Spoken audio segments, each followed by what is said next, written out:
I feel whole when I'm making art. I actually really wanted to be a writer growing up, and that's probably my first love. I came to the States when I was 12, and my strongest asset for expression became my weakest because I didn't speak English very well. And that was a really big blow. So I took all these art classes. When I was 16, I took my first oil painting class. Once I started painting, I just felt it deeply in my soul that this is my refuge. This is where I need to be. That's probably the moment that sowed the seed. In some ways, I'm trying to capture that feeling and emotion and that sense of belonging ever since.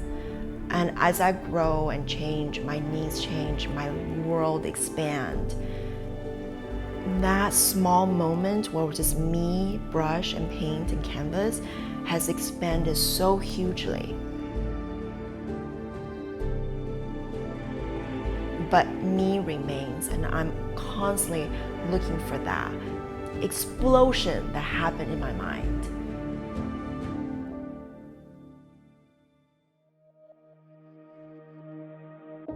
I worked on the opening ceremony of the Beijing Olympics in 2006 to 2008.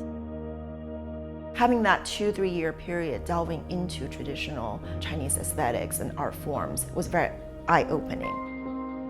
At the beginning of the opening ceremony, there is a light scroll that opened up, and then there are dancers that came and applied ink directly onto the paper canvas. I was in charge of that portion for many months, preparing for that. So I was just rolling in ink for this period and really felt the impact.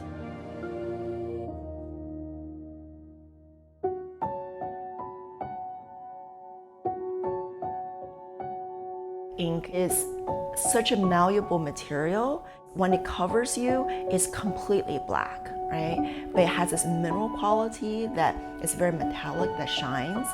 And then you can just wash it away very easily with water. So it has this ability to cover everything, but it's also very fluid. And black is all-inclusive, all colors, and is absent of light.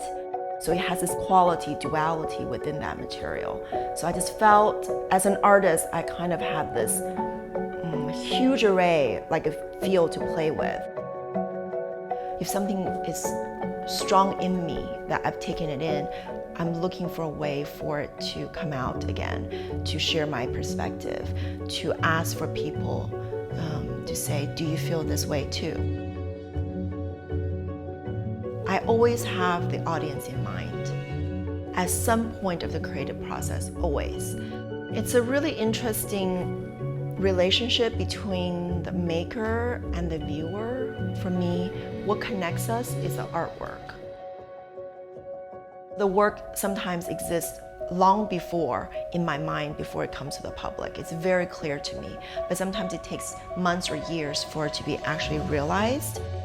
And then via this artwork, I can reach a lot of audience.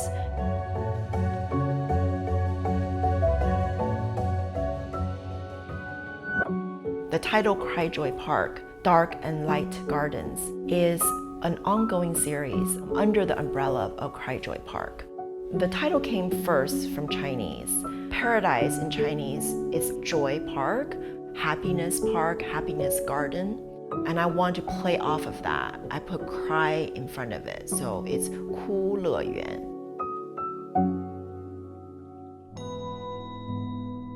I began the search about the idea of paradise. What is paradise? What is utopia?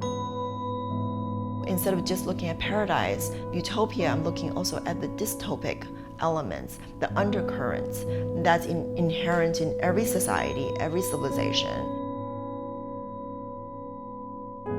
Here I have a dark garden and a light garden. It's about the balance of light and dark, black and white.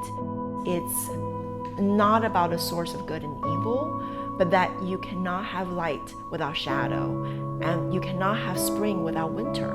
The earth must go through this fallow period in order it can produce again. We have to have night to sleep.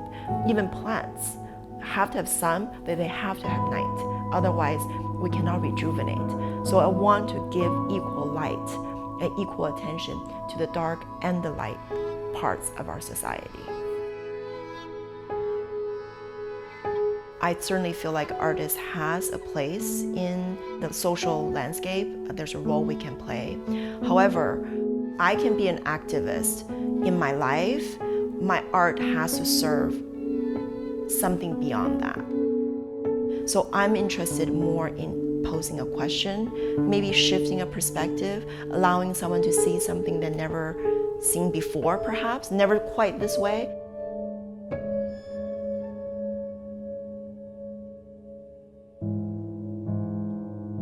As an artist, my intention is not to necessarily bring physical change or bodily change or behavior change. I'm more interested in the mind, in the heart, in the shifting of perspectives.